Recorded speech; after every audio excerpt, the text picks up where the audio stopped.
Pernahkah anda rasa sunyi, seolah-olah tiada siapa yang benar-benar memahami beban berat di hati anda?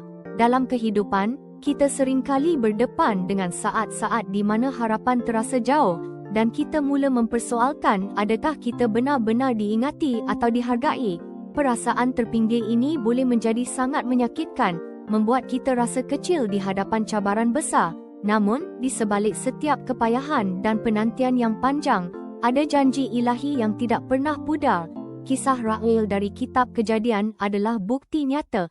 Dia merindukan anak dengan hati yang hancur, satu penderitaan yang hanya Tuhan sahaja tahu kedalamannya. Tetapi, firman Tuhan yang penuh kasih menyatakan di Kejadian 30:22, Tuhan mengingati Rahel.